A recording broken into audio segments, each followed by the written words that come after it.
I am Kevin Iole, and not only one of the good guys in MMA, but also one of the great fighters in the world, #2 on the Yahoo Sports pound for pound list. He is back in action, and for the first time, he is hoping to become the UFC lightweight champion. Dustin Poirier in the main event of UFC 269 faces Charles Oliveira. Should be a great fight. Dustin, welcome. I appreciate you. What are you thinking about this big event with Oliveira? I'm excited, man. I'm just trying to stay focused because there's a ping pong tournament going on right on the side of me.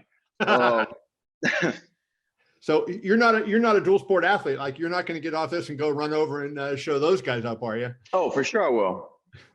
Oh, yeah. Ping pong's one of your sports too, eh? It is when I come out here and we're just sitting around fight week killing time, you know? I got to imagine that's got to be the worst thing. You know, you don't want to be dreaming about the fight and thinking about the fight 24/7, and you're sitting in a hotel room basically stuck. That must drive you crazy.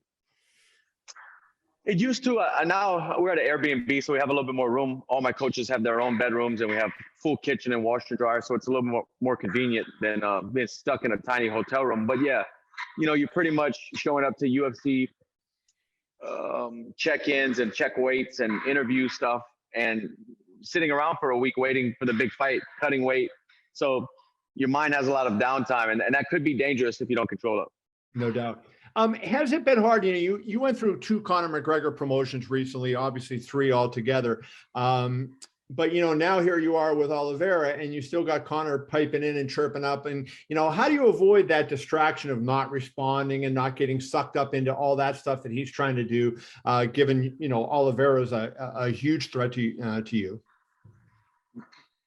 I guess I'm doing the right thing because this is news to me. I'm staying off of social media. I don't go on social media. I have a team that runs my social media when I'm doing fight week.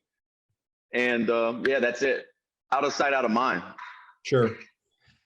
You know, as you go into this fight, you know, Oliveira doesn't have the name that McGregor has, but, you know, he's on a 9-fight winning streak. And anytime you win 5 or more in the UFC, that, you know, it means you're an elite fighter. And the thing that amazes me, and I want to get your comment on this, is how many different ways he wins his fights. Not only is he's had knockouts and submissions, but I think he's had every type of submission you can have: calf slicer, rear naked choke, arm bar. You know, does that versatility make him even more difficult to fight, knowing, you know, he can get you in any way? It's mixed martial arts. He just does them all very well. You know, I expect those things in my opponents to be able to do everything. You know, the sport's evolved and progressed so much in the past few years that there's no more of that stylistic, this guy's a grappler versus a striker. MMA has become its own martial art. And, you know, you have to evolve and be able to do everything to be relevant now. So, yeah. He's been around a long time, and his game is rounded. When you look back, both of you guys, you know, when you look back, you know, 8 years ago or so, you know, around the time, say, you fought the Zombie or Conor or whatever, and that first time, and sort of the same thing in him, you know, he was more up and down than you were. But could you see he was going to be a factor down the road? I mean, could you see that talent as you were a young fighter coming up, watching him sort of, you know, come up alongside you? Could you? I had no clue that he would be a factor, or I would be involved with him in this big of a fight, a world title fight. But definitely was always watching him, and he showed flashes of brilliance in a lot of different performances. You know, pulled off some amazing submissions. And yeah, so he's always had highlights out there throughout the years of doing some awesome things. So he's always been a guy that I've watched. What is it that makes him so dangerous? I mean, compared to where he was before, you know, he struggled to make weight. He would lose fights you thought he was going to win. Now, all of a sudden, you know, you look at that fight with Chandler. I mean, you know, he's almost finished. He gets up and, you know, he takes care of Chandler. I mean, in your opinion, what is it that makes Charles so dangerous? His ability to finish the fight anywhere it goes. He's dangerous at all times. You know, that's just it. His experience. Interesting. From your standpoint, this is a 3rd fight in a year. You know, if this was a big fight but not a title fight, would you be doing this? Would you be just taking time off? Or, you know, I mean, because guys of your stature at this point in your career, a lot of times only fight twice a year. This is your third time this year. You know, is it the title that motivated you to come back in 2021 one more time? Of course. You know, winning the belt is my ultimate goal. You know, it's at the top of the list of things to do in mixed martial arts, and I need to check that box. So this is very important to me. Why, when you won the interim title, I remember that night in, I think it was Atlanta, if I'm not mistaken, and how proud you were. And, I mean, you just let out a scream at, when you had the belt around your waist.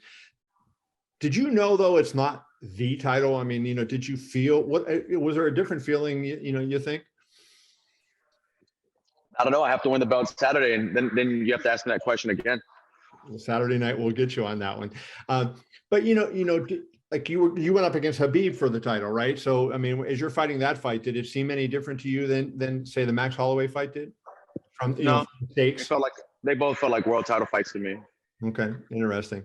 How do you perceive the fight going? I mean, like, what he likes to do, what you like to do. What kind of fight can we expect? Two guys who don't play the point game, two guys who try to finish each other. It's going to be an exciting fight. Somebody's going to get banged up bad, probably. Yeah. And when you fought Conor last time, I mean, you could have played the point game and you went at him. I mean, I think that was the thing that a lot of people took out of that fight.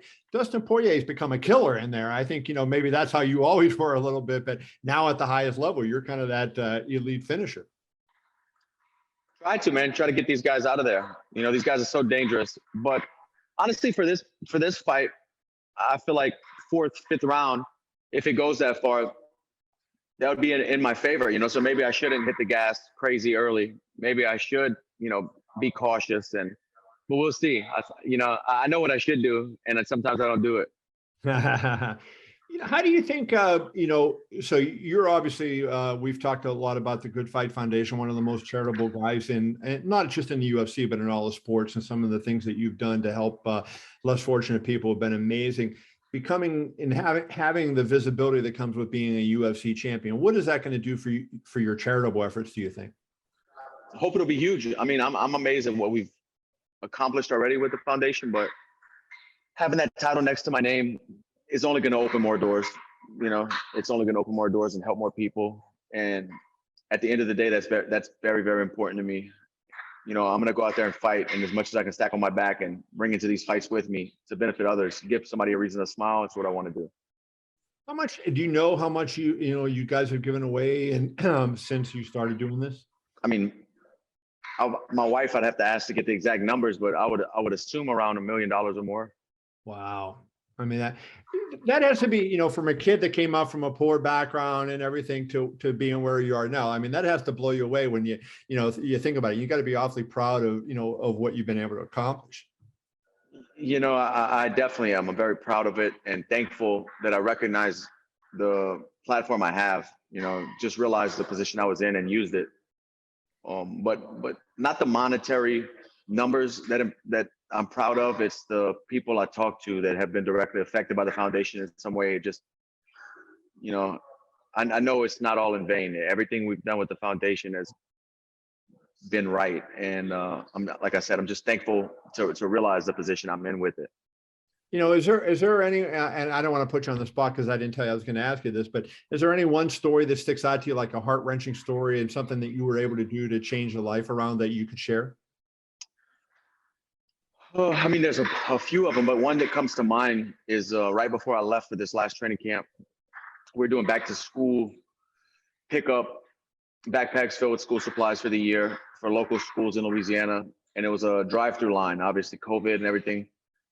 The cars would pull up and we'd put the backpacks in the car. And there was a couple goals ago, we built a playground for disabled children at a school. And in the back of this car, there was a kid who was disabled. I saw his crutches and stuff. And they rolled the window down to put the backpacks in. And he told me, "Thank you. I used to not be able to play, and now I can play at recess." I think he was paralyzed. And that right there, I could tell in his eyes, that was pretty incredible moment for me. Great as it feels to get your hand raised in a fight, I'm sure that was a lot better knowing what you did there. Yeah, man. I'm just thankful. Gratitude. I live in gratitude for sure. Final question. You know, assuming you win the championship on Saturday, I know it's a big if, and I'm not slighting Charles when I ask you that question, but how much longer you want to do this? Because what else is out there for Dustin Poirier? If, you know, if you become the champion, you know, you've beaten the big stars in the sport, you know, an interim title, now you would have a full title. You know, how much longer, you know, do you go at this and put your family through fight week?